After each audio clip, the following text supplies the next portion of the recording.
Baik, bismillahirrahmanirrahim. Assalamualaikum warahmatullahi wabarakatuh. Waalaikumsalam warahmatullahi warahmatullahi wabarakatuh. wabarakatuh. Ya, selamat siang semuanya. Salam sejahtera, salam sehat, salam bahagia ya. Pokoknya salam yang positif ya. Jadi harapannya semuanya dalam kondisi yang baik, dalam kondisi yang sehat ya, karena itu menjadi anugerah yang sangat luar biasa ya yang Allah berikan kepada kita, sehingga kita bisa melanjutkan segala apapun urusan kita dan semoga dipermudah ya. Salah satunya adalah perkuliahan. Dan di tengah hujan yang turun ya, semoga tidak mengganggu semangat kalian ya, yang akhirnya tergerak hatinya untuk mager gitu ya, tergerak hatinya untuk tidur atau merem ya. Jadi jangan sampai itu mengganggu semangat kalian ya, dijadikan justru malah motivasi ya. Biarkan hujan di luar sana turun begitu derasnya, artinya mengiringi semangat kalian untuk tetap berjuang ya, melanjutkan perkuliahan hingga titik akhir. Gitu. Baik, untuk rekan-rekan mahasiswa semuanya, dalam kesempatan kali ini kita coba untuk melanjutkan ya perkuliahan kita, masih berkenaan dengan metabolit primer yang sudah saya sampaikan di pertemuan pekan yang lalu. Jadi metabolit primer yang menjadi bagian penting ya dalam tubuh tumbuhan, di mana itu menjadi bagian yang menentukan kelangsungan hidup dari tumbuhan tersebut, karena metabolit primer itu menjadi komponen utama ya yang diperlukan dalam pertumbuhan ya. Dalam hal ini juga bukan berarti metabolit primer itu tidak bisa kita manfaatkan, justru bisa kita manfaatkan yang lebih kompleks ya. Namun dalam hal ini memang berbeda dengan metabolit sekunder, karena dari kepemanfaatan bagi tumbuhan juga berbeda ya.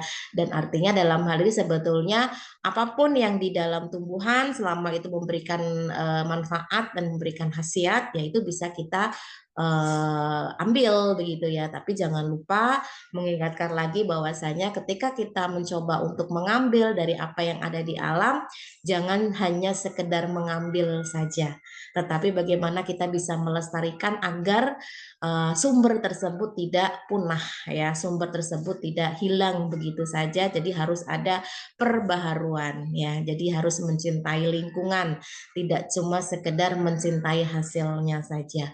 Baik, dalam hal ini yang akan kita bahas adalah metabolit primer asam lemak ya, karena ini juga menjadi bagian penting bagi tumbuhan ya, terutama tumbuhan ya, karena memang ini dijadikan bahan pokok mereka untuk tumbuh gitu ya, selain karbohidrat dan protein. Tapi ternyata juga lemak yang dihasilkan oleh tumbuhan itu juga bisa kita manfaatkan ya, artinya sama halnya dengan karbohidrat, lemak pun juga itu bisa diperoleh dari tumbuhan yang memang dalam hal ini juga bisa melakukan metabolisme lemak seperti itu ya. Meskipun setiap tumbuhan berbeda-beda ya kandungan lemaknya, tergantung dari jenis tumbuhannya apa. Ada yang memang dominan menghasilkan lemak yang lebih tinggi ya, yang memang itu mungkin ada di bagian buah, terutama buah ya, atau mungkin bagian-bagian yang lain atau biji dan segala apapun itu yang itu bisa dimanfaatkan begitu, itu tidak masalah ya kita jadikan sumber gitu ya. Tapi dalam hal ini kita harus mengenal terlebih dahulu ya karakteristik dari lemak yang dihasilkan oleh tumbuhan ya. Jadi sama halnya dengan manusia, manusia pun juga butuh lemak ya sebagai cadangan energi atau sumber energi begitu. Nah, bagaimana dengan tumbuhan? Apakah juga memiliki karakteristik yang sama? Nanti kita akan review bersama ya dari materi video yang sudah saya sampaikan. Harapannya sih sudah menyimak semua, walaupun baru kemarin saya sharekan ya, karena saya lupa dan dilalahnya juga mungkin kalian keselip juga ya. Jadi ya sudah ya, manusiawi namanya juga lupa ya. Tapi harapannya sih kalian sempat menyimak ya materi yang saya berikan di sela-sela kesibukan. Jadi tinggal kita mereview kembali saja dari apa yang sudah saya sampaikan melalui video ya. Nah, kemudian untuk setiap pertanyaan yang saya berikan nanti silahkan ya seperti biasa kalian bisa menyampaikan pendapat ya. Tentunya pendapat berdasarkan apa yang sudah kalian simak ya. Jadi biar tepat sasaran gitu ya menjawabnya. Jadi tidak kemana-mana. Baik, langsung saja untuk pengantar ya. Jadi pengantar dalam perkuliahan ini, tadi saya menyampaikan sebelum lebih lanjut kita mempelajari ya tentang apa itu lemak di dalam tumbuhan, harus tahu dulu apa itu asam lemak ya. Kemudian bagaimana sifatnya. Nanti dari penjelasan itu kita akan tahu bedanya dengan karbohidrat itu apa ya. Nah, kemudian pada tanaman itu si asam lemak ini fungsinya untuk apa? Nah, oke ya, silakan nanti bisa memberikan pendapatnya dari setiap pertanyaan yang diberikan ya. Nah, di sini ada 3 pertanyaan ya, apa itu asam lemak, bagaimana sifatnya ya, pada tumbuhan berperan sebagai apa ya. Di sini saya persilahkan satu mahasiswa ya bisa menjelaskan dari pertanyaan ini. Di sini sudah raise hand atas nama siapa ini? Rina Tiara. Oke, silakan Rina. Baik, Bu. Bu, itu mulai dari asam lemak, bagaimana sifatnya, dan pada tanaman berperan sebagai apa ya, Bu? Iya, betul. Berurut aja. Oh ya, Bu. Asam lemak atau disebut juga sebagai karboksilat alifatik atau senyawa yang terdiri dari atom karbon C dan atom hidrogen H. Bersifat tidak larut tetapi larut dalam pelarut organik. Banyak ditemukan pada tumbuhan, misalnya minyak kelapa, kacang tanah, jagung, dan zaitun. Asam lemak dalam tumbuhan berfungsi sebagai yang pertama pembentuk membran dalam kloroplas dan mitokondria. Kemudian yang kedua sebagai cadangan energi dalam proses perkecambangan. Cukup, Bu. Oke, baik. Terima kasih Rina atas penjelasannya ya. Ini sebagai pengantar. Ketika ditanya apa itu asam lemak, sebetulnya ini bukan sesuatu yang baru ya tentunya ya, karena kalian kan sudah mendapatkan beberapa mata kuliah yang pasti membahas terkait asam lemak. Mungkin dari kimia organik atau mungkin dari biokimia itu pasti sudah ya. Saya hanya mengingatkan lagi, ternyata asam lemak juga masih dipelajari di farmakognosi, tapi konteksnya itu khususnya untuk tumbuhan ya, karena memang dalam hal ini kita membahasnya adalah konteks tumbuhan yang melakukan proses metabolisme primer dan salah satu bahan yang dihasilkan adalah asam lemak. Nah, dari strukturnya asam lemak itu juga disebut sebagai karboksilat alifatik. Kenapa? Karena dalam strukturnya itu terdiri dari atom C sebagai karbon dan atom H itu hidrogen. Nah, biasanya jenis asam lemak ini nanti ditentukan oleh jumlah atom C-nya. Atom C-nya ada berapa sih gitu ya? Ada 1, 2, 3 dan seterusnya ya. Tentunya dalam hal itu berpengaruh dengan sistem penamaannya. Nah, saya yakin kalian sudah mendapatkan materi tersebut. Nah, kemudian bagaimana sifat kelarutannya dengan dibandingkan dengan karbohidrat? Nah, ini berbeda jauh ya. Kalau untuk lemak memang kita tahu kan selama ini jangankan untuk spesifik tertentu ya, artinya secara umum saja itu lemak memang bisa dikatakan tidak mudah larut dalam air. Bukan tidak mudah ya, tidak bisa malahan gitu ya. Kecuali kalau memang ada pihak ketiga yang itu bersifat sebagai emulsi ya. Jadi bisa menyatukan 2 derajat kepolaran yang berbeda. Tapi dalam hal ini memang pure kalau antara air dengan lemak itu tidak akan bisa bersatu gitu ya. Sulit gitu. Karena apa? Karena derajat kepolarannya berbeda. Lalu apakah tidak ada pelarut yang bisa melarutkan? Ya ada gitu ya. Artinya dalam hal ini pelarut yang bisa digunakan untuk melarutkan asam lemak di sini adalah pelarut-pelarut organik, misalkan seperti benzen, ya, kemudian N-heksan yang memang itu memiliki kepolaran yang non polar gitu ya. Jadi kalau kalian ingin mengambil kandungan lemak dari suatu bahan alam, yaitu jangan sampai kalian menggunakan pelarut air ya yang sifatnya polar. Jadi mau sampai kapanpun ya tidak akan bertemu gitu, tidak akan bersatu itu. Nah, tapi kita gunakan pelarut-pelarut yang sifatnya non polar. Nah, itu bisa untuk menarik senyawa-senyawa yang ada di dalam bahan alam tersebut yang memang memiliki karakteristik seperti lemak seperti itu. Nah, dalam hal ini banyak ditemukan pada tumbuhan, terutama tumbuhan tingkat tinggi ya, yang memang sebetulnya biasa biasa sih kita jumpai sehari-hari ya, ada minyak kelapa, itu kan juga bersumber dari bahan alam ya, kemudian ada kacang tanah, ada jagung, ada zaitun ya. Jadi ini adalah jenis-jenis tanaman-tanaman yang memiliki kandungan asam lemak yang lebih tinggi gitu ya dibandingkan dengan tumbuh-tumbuhan yang lain, dan juga sudah banyak yang disintesis lemaknya ya yang dijadikan kebutuhan kita sehari-hari ya. Nah, apa pentingnya asam lemak bagi tumbuhan ya? Nah, kalau apa yang terjadi kalau misalkan tumbuhan itu nggak punya asam lemak di dalam tubuhnya, yang dia tidak bisa menghasilkan metabolit primer ya, salah satunya lemak ini. Yang jelas tumbuhan tidak akan berlangsung kehidupannya dengan baik. Kenapa? Karena ini menjadi penentu keberlangsungan kehidupan si tumbuhan itu, yang mana ini berkenaan dengan pertumbuhan. Ya, kenapa bisa terjadi seperti itu? Karena si tumbuhan ini kan memiliki sel, ya, di mana sel itu penyusun utamanya, terutama di bagian membrannya itu adalah lemak. Jadi kalau di bagian membrannya tidak ada lemak, maka sel tidak akan terbentuk. Ya, salah satu penunjang sel itu adalah membran, kan itu bagian penting dari sel. Nah, selain itu juga sebagai apa? Sumber energi atau cadangan energi, yang mana kita tahu dalam pertumbuhannya pasti tumbuhan membutuhkan energi yang besar. Oleh karena itu, keberadaan lemak ini menjadi penentu juga kelangsungan hidup dari tumbuhan tersebut. Ya, jadi sudah sangat jelas sekali bahwasanya memang asam lemak yang dimiliki oleh tumbuhan itu memang berperan penting ya dalam kelangsungan hidup si tumbuhan tersebut. Ya, oke itu. Jadi kalau ditanya apa itu asam lemak, bagaimana karakteristiknya, lalu bagi tanaman berperan apa, ini berarti sudah bisa lah ya. Artinya sudah bisa memahami itu dengan baik. Nah, kemudian ini ada tabel ya. Berikan contoh asam lemak beserta sumbernya ya. Jadi asam lemak itu ada dua macam penggolongan ya, ada asam lemak jenuh sama asam lemak tak jenuh ya. Di sini saya tentukan tiga-tiga ya. Ini cukup satu mahasiswa untuk satu tabel ya. Jadi saya persilahkan, berarti ada dua mahasiswa yang bisa menjawab ya. Satu untuk asam lemak yang jenuh, satunya asam lemak tak jenuh ya. Baik, saya lihat di daftar nama yang sudah resen di sini atas nama Fiona ya. Kemudian yang kedua Sevira. Oke, silakan Fiona menjawab untuk yang asam lemak jenuh, sedangkan yang Sevira menjawab yang tak jenuh. Ini cukup disebutkan aja ya, asam lemaknya apa saja, yang tiga ya, tiga asam lemak jenuh, apa saja di sini ya, masing-masing sumbernya dari mana.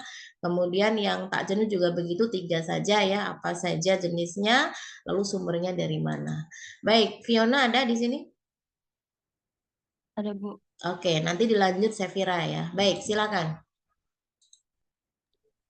Untuk asam lemak jenuh itu ada asam butirat yang sumbernya dari daging merah dan produk olahan susu seperti mentega dan keju. Yang kedua ada asam kaproat, sumbernya dari daging unggas. Untuk asam palmitat, sumbernya dari daging merah. Dan asam linolenat, sumbernya dari biji bunga matahari. Cukup. Oke, baik. Silakan untuk yang Sevira, yang asam amino tak jenuh. Untuk asam lemak tak jenuh itu ada pamitoleat, sumbernya itu dari lemak hewani dan nabati. Terus ada asam oleat, itu ada sumbernya dari lemak hewani dan nabati. Linoleat, itu dari sumbernya dari minyak nabati. Linolenat, sumbernya dari minyak biji rani. Dan yang terakhir itu ada arikodonat dari minyak nabati sumbernya. Oke, baik. Terima kasih atas penjelasannya ya. Jadi ini paling tidak kalian bisa memberikan contoh ya yang sekiranya memang sering kita jumpai sehari-hari ya. Namun dalam hal ini tentunya tidak cuma ini ya, karena jenis-jenis asam lemak tentunya banyak ya. Artinya dengan kalian diberikan contoh seperti ini paling tidak tahu ya bedanya begitu antara jenuh dan tak jenuh ya. Yang jenuh di sini ada asam butirat ya, yang mana ini sumbernya dari lemak susu, kemudian ada palmitat, lemak hewani, dan ada juga yang nabati dan stearat ya. Kemudian kalau yang tak jenuh itu ada palmitoleat, ada oleat dan seterusnya. Nah, kalau kalian perhatikan di situ ya, dari strukturnya kalau untuk yang jenuh ini tidak ada ikatan ganda atau ikatan rangkap dari strukturnya. Jadi nanti rantai itu bentuknya dia sejajar ya, artinya tidak ada percabangan. Nah, sedangkan kalau untuk yang tak jenuh itu dia ada rantai ganda di sini ya. Jadi yang tanda sama dengan ini artinya rantai rangkap gitu ya. Nanti ketika dilihat dari strukturnya itu dia akan membentuk percabangan atau posisinya dia menekuk seperti itu. Nah, nanti kita lihat ya perbedaan struktur dari jenuh dan tak jenuh. Artinya dalam hal ini memiliki makna ya. Jenuh itu sifatnya bagaimana, tak jenuh itu bagaimana. Nah, itu pun juga akan mempengaruhi dari sifat lemaknya ya, lemak yang justru malah bagus untuk kesehatan atau lemak yang justru kurang bagus untuk kesehatan. Nah, jadi nanti bisa dipahami ya kedua sifat ini yang jenuh dan tak jenuh itu.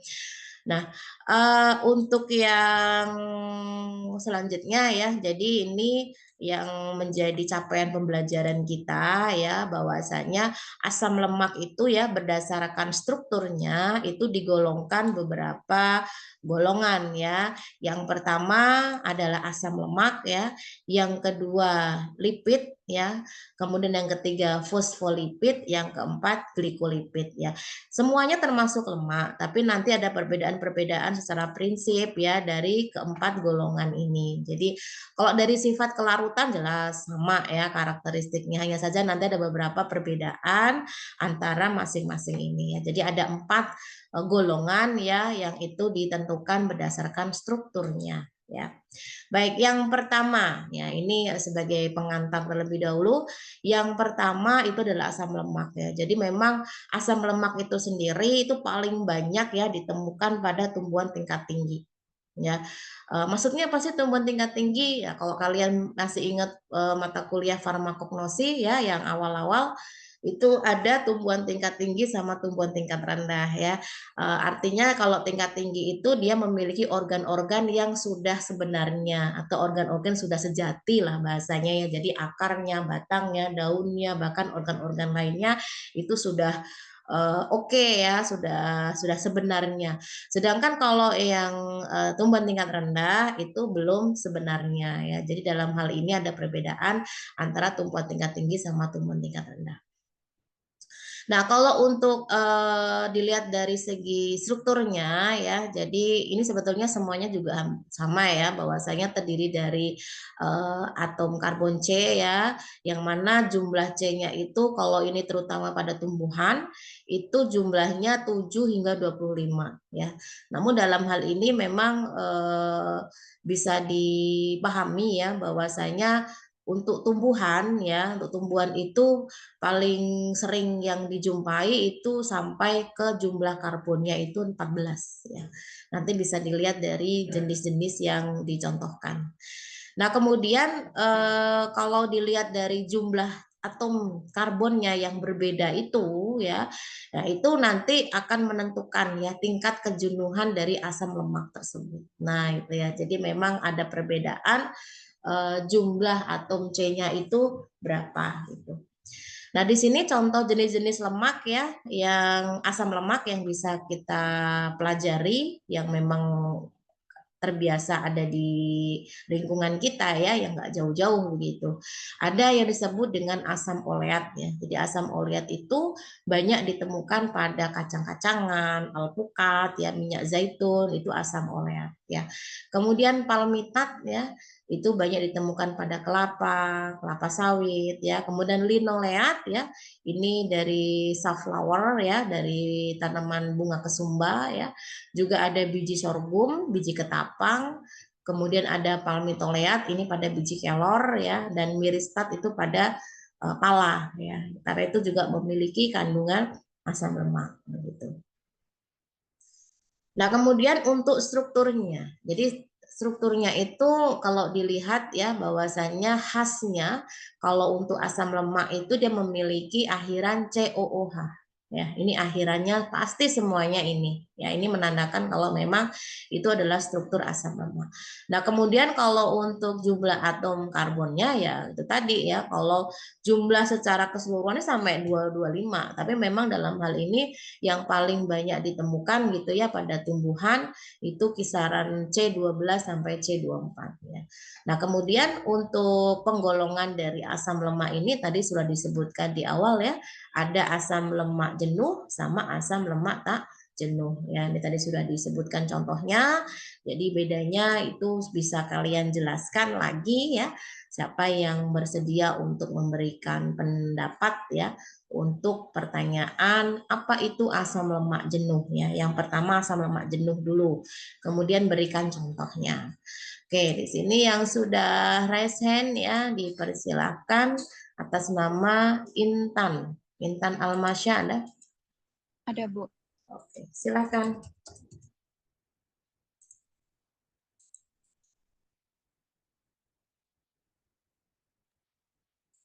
Asam lemak jenuh berasal dari lemak hewani dan lemak nabati.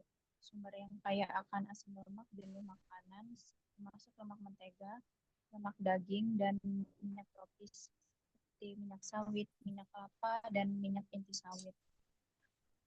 Cukup, Bu.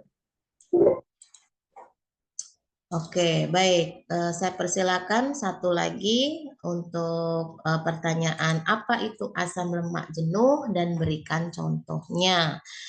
Oke, Nur Laili ada? Ada, Bu.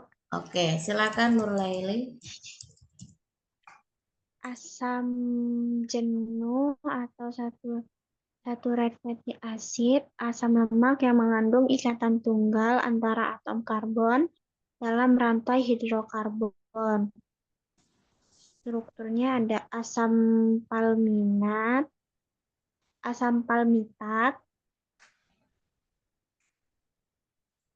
terus ada asam stearik,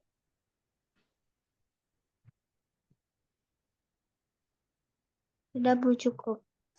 Oke, baik. Terima kasih atas jawabannya Intan dan Nur Laili ya. Baik, asam lemak jenuh. Nah, tadi di awal saya sudah spill ya, dari rantainya dilihat tidak ada ikatan rangkap di sini ya, berarti bentuk rantainya itu lurus gitu ya. Jadi tidak ada penekukan atau tidak ada penggandaan rangkap itu tadi. Nah, dalam hal ini kalau dilihat dari pengertiannya, asam lemak jenuh itu adalah asam lemak yang mengandung ikatan tunggal ya. Jadi bukan ganda, ikatan tunggal antara atom karbon dengan rantai hidrokarbonnya ya. Karbon dengan hidrokarbon. Kan struktur utamanya itu kan ada karbon dan ada hidrokarbon ya. Nah, di sini yang bisa dijadikan contoh ya, saya ambil adalah asam palmitat, di mana asam palmitat ini memiliki rumus kimianya adalah CH3, CH214, COOH ya. Nah, di sini contohnya yang keseharian kita jumpai itu adalah mentega dan keju. Ini termasuk lemak jenuh gitu ya. Kemudian yang kedua ada asam stearik ya, atau kita kenal juga sebagai asam stearat. Ya memang kalau untuk asam stearat memang jarang ya digunakan untuk makanan karena dia lebih banyak dilibatkan itu dalam pembuatan kosmetik ya atau produk industri lainnya yang banyak digunakan itu sebagai surfaktan ya. Jadi dia bisa membersihkan kulit ya, dalam hal ini misalkan untuk produk sabun atau produk-produk lain ya yang memang bisa dimanfaatkan sifat surfaktannya tersebut dari asam stearik tersebut ya. Nah, ini contoh ya, contoh dari asam lemak yang jenuh. Nah, sekarang untuk asam lemak yang tak jenuh. Nah, ini bagaimana ini pengertiannya? Oke, di sini yang sudah raise hand atas nama Desti Nangsang. Ada Desti? Ada, Ibu. Oke, silakan. Untuk asam lemak tak jenuh yaitu asam lemak yang mengandung setidaknya satu ikatan ganda dalam rantai hidrokarbon. Ikatan ganda menyebabkan rantai hidrokarbon menekuk. Contohnya adalah asam oleat, biasanya itu ditemukan pada minyak zaitun, Bu. Cukup, Bu. Oke, baik. Nah, ini bedanya ya. Jadi ada ikatan ganda ya antara karbon dan hidrokarbonnya ya. Makanya tadi dilihat dari strukturnya itu ada tanda sama dengan itu ya. Itu artinya adalah ikatan rangkap ya. Jadi dengan adanya ikatan ganda itu menyebabkan rantai hidrokarbonnya itu dia menekuk gitu ya. Jadi posisinya itu tidak flat, tidak lurus gitu. Nah, contohnya di sini adalah asam oleat ya yang banyak ditemukan pada minyak zaitun ya. Nah, kemudian lain-lainnya banyak ya. Nanti bisa kalian pelajari sendiri karena sebetulnya ini sudah pernah saya sampaikan di mata kuliah biokimia. Jadi sebetulnya kurang lebih sama ya kalau dari segi penggolongan-penggolongan mau itu di mata kuliah manapun itu tidak akan berubah gitu ya. Yang penting kalian tahu karakteristik utama ya dari asam lemak jenuh dan tak jenuh dan contohnya apa begitu ya. Jadi ini adalah capaian pembelajaran yang harus kalian kuasai, salah satunya dari bab metabolit primer untuk yang asam lemak. Nah, kemudian ini adalah tabel-tabel yang saya sediakan ya. Ini sama halnya dengan yang sebelum-sebelumnya.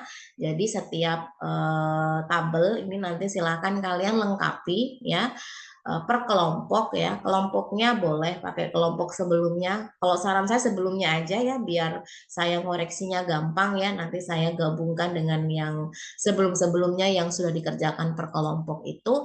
Jadi nanti silakan di sini ditulis ya sudah ada penggolongan untuk asam lemak jenuh dari asam butirat sampai asam arakidat ya. Ini sudah ada saya tuliskan. Lalu dituliskan oleh kalian ya berasal dari tanaman atau hewan ya, tulis kalau tanaman berarti nabati, kalau hewan itu hewani. Bu, kalau dua-duanya gimana ya, tulis dua-duanya ya, nabati dan hewani.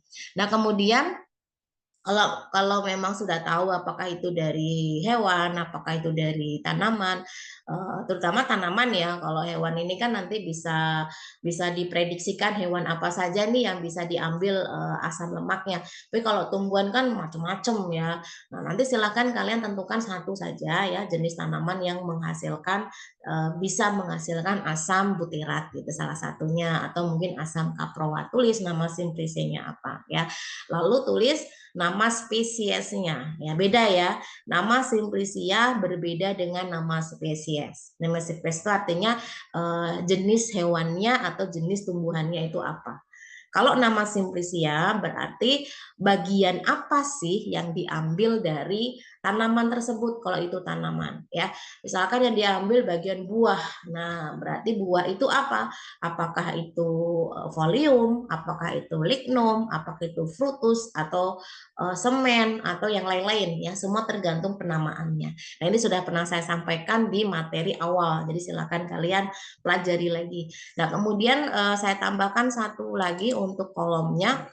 Ini adalah nama mahasiswa. Ya, siapa yang mengerjakan gitu ya? Karena saya nggak pengen dalam satu kelompok tapi yang mengerjakan cuma 1-2 orang saja, sedangkan yang lain cuma numpang nama. Nah, itu ya. Pokoknya di sini kalau ada yang nggak nyetor apa jawaban, ya tulis saja, nggak usah ditulis gitu ya. Misalkan ini sudah kebagian 2-2, ada satu orang yang nggak ngerjain, ya sudah, yang bagian yang belum dikerjakan itu dia kerjakan yang oleh temannya, tapi tulis yang mengerjakan siapa. Jadi tidak perlu menulis yang tidak mengerjakan ya. Semoga bisa dipahami ya, biar fair lah gitu ya, tidak ada dusta di antara kita kan gitu. Nah, di sini masing-masing minimal 2. Jadi berikan contohnya itu 2, tanamannya itu 2 ya, yang bisa menghasilkan asam butirat, yang bisa menghasilkan asam kaproat dan seterusnya. Itu untuk penjelasan tugas kelompoknya. Nah, ini juga sama untuk yang tak jenuh ya. Tadi yang jenuh, yang sekarang yang tak jenuh itu juga sama ya, dari 1 sampai 5 yang sudah saya tuliskan.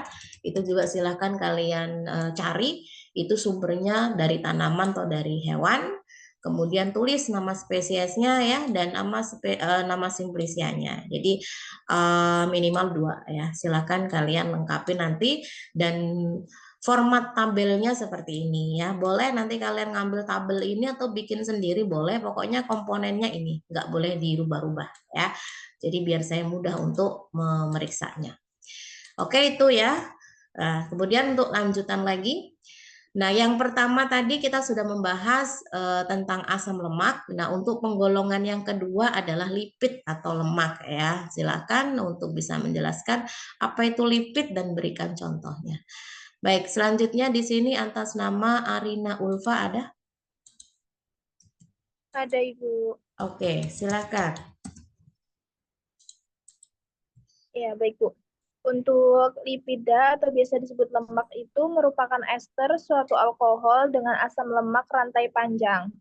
Ester asam lemak dalam bentuk padat disebut lemak atau fat, sedangkan dalam bentuk cair itu disebut minyak atau oil. Pada lemak yang terdapat asam lemak jenuh dalam jumlah yang lebih besar, sedangkan minyak memiliki kandungan asam lemak tidak jenuh lebih banyak. Kelompok lipida tidak memiliki efek farmakologi. Banyak digunakan untuk makanan dan sebagai pembawa dalam sediaan obat, terutama untuk penggunaan topikal seperti salep dan juga krim. Contohnya itu ada alkohol dalam lemak atau biasa disebut dengan gliserol, dan alkohol dalam lilin atau wax yang biasa disebut dengan setil alkohol. Cukup, Ibu. Oke, baik. Terima kasih jawabannya, Rina. Ya, untuk lemak atau lipid ya, tentu berbeda ya karakteristiknya secara spesifiknya. Kalau secara umum sih sama ya, karena sama-sama lemak semua.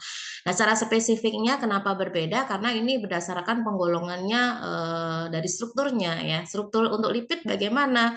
Nah, kalau untuk lipid itu dia itu berupa ester ya, ester suatu alkohol ya dengan asam lemak rantai panjang ya. Ini adalah karakteristik secara spesifik untuk si lemak tersebut. Nah, dalam hal ini ester asam lemak itu bisa dalam bentuk padat yang kita sebut dengan lemak itu sendiri, atau bisa dalam bentuk cair yang kita sebut minyak ya.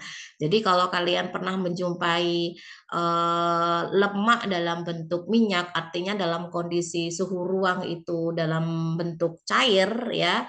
Nah, itu masuknya ke dalam ester asam lemak yang bentuknya adalah cair. Tapi kalau dalam suhu ruang padat, nah itu berarti ester asam lemak yang memang bentuknya padat. Jadi ada yang bentuknya cair, ada yang bentuknya padat. Nah, pada lemak yang sifatnya jenuh, nah tadi yang sudah dijelaskan di awal ya, pada lemak yang sifatnya jenuh itu memiliki jumlah yang lebih banyak ya. Sedangkan kalau minyak itu dia kandungan asam lemaknya tidak jenuh itu lebih banyak. Nah, ini bisa menjadi perbedaan ya antara yang lemak sama yang minyak. Mana nih yang lebih baik ya? Sebenarnya ini nyambung dengan penjelasan biokimia ya terkait lemak begitu, yang artinya dalam hal ini kalau itu dikonsumsi oleh manusia gitu ya, tubuh kita itu mana yang lebih bagus ya, apakah lemak yang diambil dari tumbuhan atau lemak yang diambil dari hewan. Nah, udah bisa ketebak sendiri lah ya, karena biasanya sesuatu yang nggak enak itu justru malah menyehatkan kan gitu, sesuatu yang enak malah kurang menyehatkan gitu. Yang apalagi itu sifat kelemakannya itu sangat tidak bersahabat dengan tubuh kita, karena dia bisa meningkatkan LDL ya, atau lemak jahat di dalam tubuh kita. Oke, di sini untuk lipid itu sendiri itu tidak memiliki efek farmakologi. Maksudnya apa? Karena berbeda dengan yang lain-lainnya yang mungkin bisa sebagai antibakteri, antioksidan. Karena memang kalau untuk lemak itu sendiri kan seringnya digunakan sebagai sumber pangan ya. Kemudian juga kalau diterapkan dalam bidang kefarmasian itu biasanya sebagai pembawa untuk sediaan obat tertentu yang memang itu secara khusus ya, misalkan untuk sediaan topikal, misalkan seperti salep, krim ya, yang memang ada unsur lemaknya gitu. Nah, contohnya apa nih yang sering digunakan ya? Ini contoh ya, karena yang lain banyak. Misalkan dalam bentuk alkohol dalam lemak. Nah, ini contohnya adalah gliserol ya. Saya yakin kalian sudah sering menggunakan ini di praktikum-praktikum di lab ya, gliserol. Nah, gliserol itu adalah salah satu lemak tapi dalam bentuk alkohol gitu ya, alkohol dalam lemak. Kemudian yang kedua ada setil alkohol ya. Ini adalah adalah alkohol dalam lilin. Jadi bahannya juga alkohol, tapi bukan murni alkohol ya, karena ada kandungan lemaknya. Kalau untuk yang setil alkohol berarti alkohol yang di dalam lilin atau wax ya. Itu adalah bagian-bagian yang memang bisa kita kategorikan ya, sama-sama sebagai lemak atau lipid ya. Baik, kita bahas satu persatu untuk yang gliserol dulu ya. Apa itu gliserol dan apa sih manfaatnya dalam kefarmasian gitu ya. Ini silakan yang belum Ananda. Oke, Ananda ada? Ada, Bu. Ada? Oke, silakan Ananda.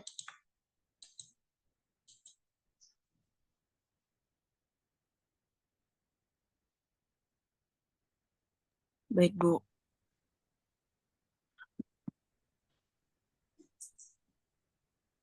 Gliserol merupakan senyawa golongan alkohol polihidrat dengan 3 buah gugus hidroksil dalam satu molekul bersifat polar dan kental, rasa manis serta tidak beracun. Gliserol adalah sebuah komponen utama dari semua lemak dan minyak dalam bentuk ester yang disebut gliserida.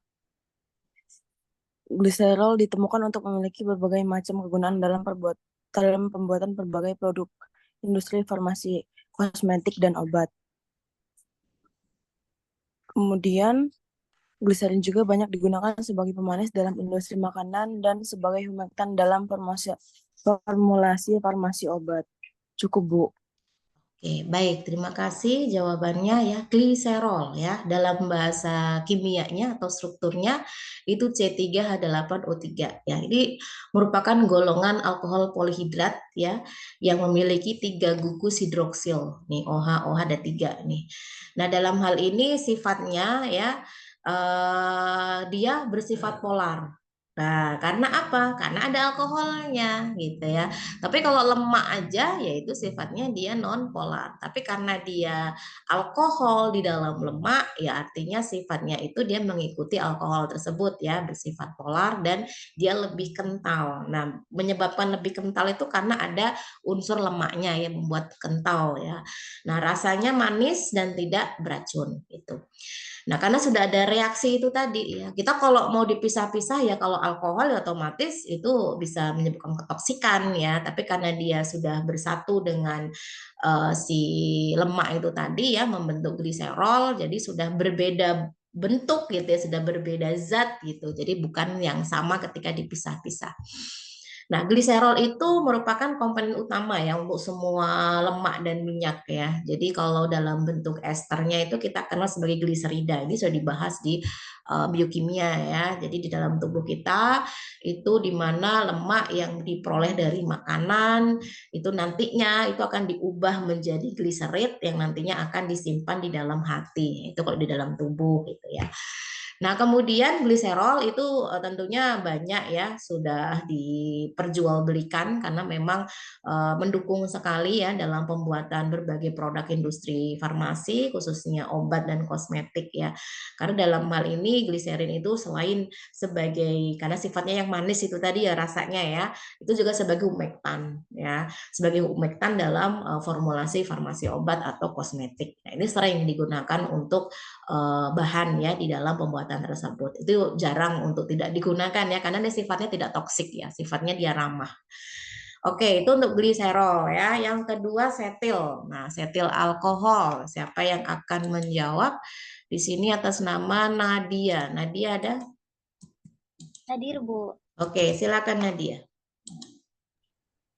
Setil alkohol sendiri memiliki karakteristik berupa serpihan putih, licin, granul atau kubus putih, bau khas lemah dan rasa lemah. Larutannya yaitu tidak larut dalam air, larut dalam etanol dan dalam eter. Larutannya bertambah dengan naiknya suhu. Suhu lebur setil alkohol sendiri adalah 45 derajat Celcius hingga 50 derajat Celcius. Setil alkohol ini biasanya digunakan untuk mengemulsi air dalam minyak sebagai pengabsorpsi air. Setil alkohol berperan sebagai pengemulsi lemah dan tipe air dalam minyak. Setil alkohol sendiri secara luas digunakan dalam kosmetik dan formulasi farmaseutik seperti suppositoria, sediaan padat, modifilis, emulsi, lotion, krim, dan salep. Sudah. Oke, terima kasih Nadia. Baik, untuk setil alkohol ini juga sama-sama sebagai lipid tapi beda di dalam apa gitu ya. Kalau tadi itu kan alkohol di dalam lemak. Nah, kalau setil ini apa ini di dalam apa kan gitu ya. Nanti kita lihat. Oke, untuk setil sendiri ya kalau dilihat dari farmakope dari strukturnya itu dia berupa serpihan putih ya bentuknya, kemudian granul ya, khas kemudian rasanya termasuk lemah tidak seperti gliserol yang manis gitu ya. Nah, kemudian bedanya kalau untuk yang lemak tadi, sorry, yang pertama tadi gliserin itu dia kalau untuk yang setil alkohol itu tidak larut dalam air ya. Kemudian kelarutannya itu akan bertambah, jadi istilahnya dengan penambahan suhu ya, semakin suhunya ditingkatkan, itu titik leburnya itu semakin tinggi ya. Nah, kemudian bagaimana untuk pemanfaatan atau fungsi dari setil alkohol di farmasi gitu ya? Ya sama sih seperti yang lain-lainnya ya, memang paling banyak digunakan dalam industri formulasi kosmetik ya atau farmasetik yang memang itu sangat mendukung sekali misalkan untuk sediaan padat ya misalkan seperti lotion, krim, salep dan lain-lain yang memang membutuhkan setil alkohol ya untuk proses dalam formulasinya itu. Ini adalah bagian dari lipid ya. Baik, selanjutnya golongan yang ketiga. Tadi yang pertama adalah asam lemak, kemudian yang kedua adalah lipid atau lemak. Nah, yang ketiga adalah fosfolipid. Nah, fosfolipid itu apa? Perannya sebagai apa dan berikan contohnya ya. Oke, di sini sudah raise hand atas nama Saskia. Ada Saskia? Hadir, Bu. Oke, silahkan. Baik, Bu. Fosfolipid itu terdiri dari 2 asam lemak dengan 1 gugus fosfat dan 1 molekul gliserol. Nah, penggunaan fosfogliserid ini biasanya sebagai komponen penyusun membran sel, juga sebagai agen emulsi dari 2 cairan yang tidak bisa tergabung seperti minyak dan air. Biasanya juga senyawa fosfolipid ini dikenal antaranya fosfatidilkolin dan lecithin, etanolamin fosfatiladil dan serin fosfatidil dengan masing-masing bahasanya adalah kolin, etanolamin, dan serin. Cukup, Bu. Oke. Ya, apa itu fosfolipid? Ya, ini juga sudah saya sampaikan ya di mata kuliah biokimia. Jadi fosfolipid tentu berbeda dengan yang sebelumnya ya, karena ada struktur yang membedakan. Kalau untuk fosfolipid itu terdiri dari 2 asam lemak, ada tiga bagian ya. Ada 2 asam lemak, ada gugus fosfat dan sama gliserol. Jadi ada 3 itu penyusun dari fosfolipid. Nah, fosfolipid memang bukan sifatnya yang banyak digunakan dalam industri farmasi bukan, tapi ini sebetulnya lebih sebagai penyusun makhluk hidup ya. Misalkan pada tumbuhan itu kan dia memiliki sel, jadi fosfolipid ini sebagai penyusun sel. Ini secara umumnya ya yang paling banyak yang memang itu menjadi mutlak ya fungsi dari fosfolipid. Kalaupun memang diterapkan dalam industri farmasi itu biasanya sebagai agen emulsi ya, dia mencampurkan membuat 2 cairan yang tidak bisa dijoinkan itu bisa bersatu, misalkan antara minyak dan air.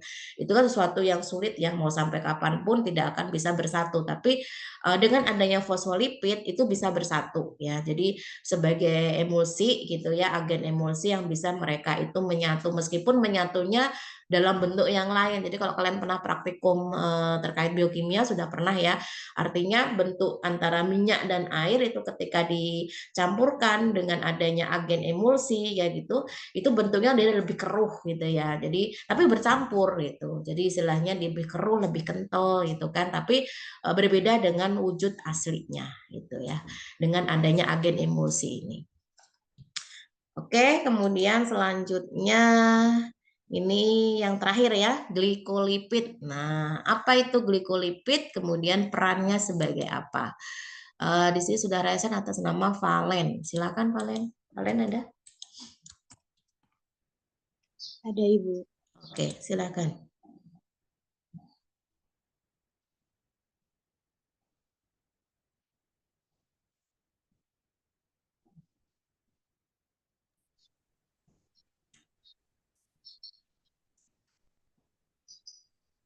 Glikolipid adalah molekul yang terdiri dari lipid dengan rantai gula yang melekat.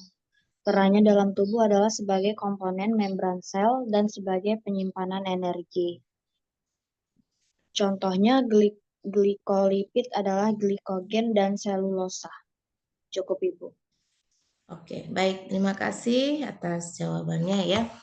Memang kalau untuk glikolipid itu lebih banyaknya itu pada tubuh manusia ya. Kalau pada tumbuhan itu jarang ditemukan maksudnya ya. Karena memang dalam hal ini lebih spesifiknya itu pada manusia yang memang banyak ditemukan sebagai ikatan antara glukosa dan lemak gitu ya.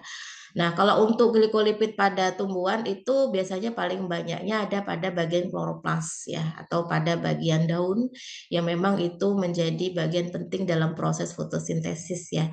Jadi kan dalam proses fotosintesis kan menghasilkan glukosa ya. Jadi glukosa itulah yang nantinya akan berikatan dengan protein begitu. Nah, kalau untuk tumbuhan itu sama halnya dengan yang fosfolipid tadi, tapi bukan sebagai penyusun ya, tapi lebih untuk melindungi membran plasma ya dalam kondisi yang mungkin dia kekurangan air ya atau pH-nya buruk atau pH-nya tidak sesuai gitu ya. Itu akan melindungi supaya tidak terjadi kerusakan. Nah, itu.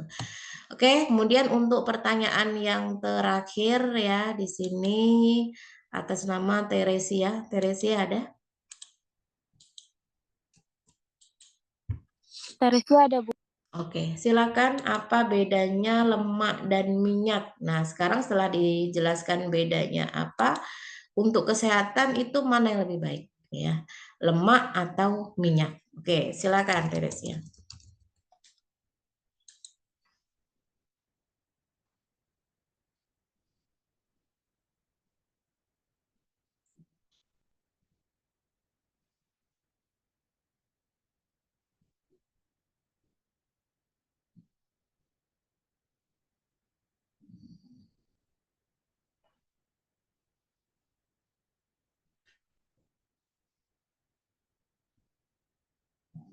Silakan Teresia. Baik, Bu, apa perbedaan lemak dan minyak untuk kesehatan lebih baik yang mana dari keduanya, yaitu kalau dia lemak itu memiliki sedikit ikatan rangkap atau asam lemak jenuh, sedangkan pada minyak asam lemaknya memiliki banyak ikatan rangkap. Lemak memiliki titik lebih leleh tinggi, sedangkan minyak memiliki titik leleh rendah. Untuk kesehatan lebih baik minyak, Bu. Oke, baik. Satu lagi deh untuk pembanding ya, apakah benar keduanya ini kalau kata Teresia tadi minyak ya yang lebih baik. Coba satu lagi, silakan. Oh, habis yang sudah raise hand. Ada yang mau menjawab?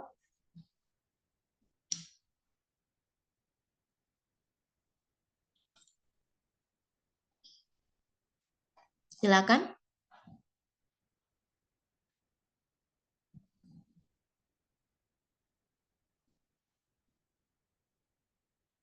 Oh, tidak ada ya? Oke, kehujanan kali padaan ya. Jadi tidak ada yang raise hand lagi untuk pertanyaan terakhir. Arina izin jawab, Ibu. Oke, silakan Arina. Ya, untuk perbedaan lemak dan minyak itu, kalau lemak itu padat pada suhu kamar, kemudian mengandung asam lemak yang jenuh. Dia itu banyak terdapat dalam hewan. Kemudian kalau lemak itu cair pada suhu kamar, mengandung asam lemak tak jenuh, dan banyak terdapat dalam tanaman, Bu. Oke. Kalau untuk kesehatan itu, menurut Arina itu lebih baik minyak sih, Bu, daripada lemak. Karena dia mengandung asam lemak tak jenuh. Oke, baik. Terima kasih ya atas jawabannya. Baik, kita lihat dulu perbedaan keduanya ya. Sebetulnya kalau dilihat dari fisik ini sudah kelihatan banget ya, kalau lemak itu pasti dalam kondisi suhu ruang itu tetap padat gitu ya. Sedangkan kalau minyak itu tetap cair. Kemudian kalau untuk yang lemak itu dia lebih banyak mengandung asam lemak jenuh gitu. Dan memang paling banyak diambil dari hewani ya. Sedangkan kalau minyak itu mengandung asam lemak tak jenuh itu lebih banyak pada tanaman. Nah, kalau kalian ingat dari kedua perbedaan ini ya, dari segi mata kuliah biokimia sudah pernah saya sampaikan ya, bahwasanya kalau untuk lemak itu sifat dari keawetannya atau ketengikannya itu dia rendah ya, artinya dia lebih awet gitu dibandingkan dengan yang minyak yang gampang tengik, akhirnya waktu simpannya dia lebih pendek. Nah, kemudian kalau dari segi kebutuhan oleh tubuh ya ternyata memang minyak yang jauh lebih banyak dibutuhkan karena dia dapat meningkatkan HDL di dalam tubuh kita ya, kolesterol baiknya. Sedangkan kalau lemak ini hanya 10%. Jadi sebetulnya cukup saja itu udah baik gitu ya, jangan sampai berlebihan. Tapi bukan berarti tidak boleh sama sekali. Dua-duanya tetap boleh, tapi tetap harus memperhatikan porsinya ya. Tapi bagaimanapun ini semua tergantung dari kita ya. Artinya mana nih yang akan kita prioritaskan, lemak yang dari hewani atau lemak yang dari minyak ya. Tapi kita tahu bahwasanya memang mengambil minyak dari hewan dengan mengambil minyak dari tumbuhan itu jauh lebih susah mencari minyak dari tumbuhan karena prosesnya tentunya akan memisahkan atau proses ekstraksi itu sendiri dengan pelarut yang sesuai begitu ya. Nah, kalau lemak yang dari hewan apalagi tuh makanan kita sehari-hari ya. Nah, ini apalagi kalau lagi musim Idul Adha gitu ya, mungkin melimpah ruah gitu ya. Nah, ini sebaiknya dikurangi atau dihindari karena dengan meningkatnya lemak yang sifatnya LDL itu akan menyebabkan penyumbatan pembuluh darah apalagi tidak diimbangi dengan jumlah HDL-nya. Ya. Oke, mungkin itu yang dapat saya sampaikan ya, atau kita sama-sama review kembali untuk materi yang sudah kalian simak ya videonya, dan terima kasih atas partisipasinya untuk aktif menjawab setiap pertanyaan yang ada ya. Oke, mungkin itu. Kemudian seperti yang saya janjikan, kita akan mengadakan kuis ya untuk mata kuliah anatomi.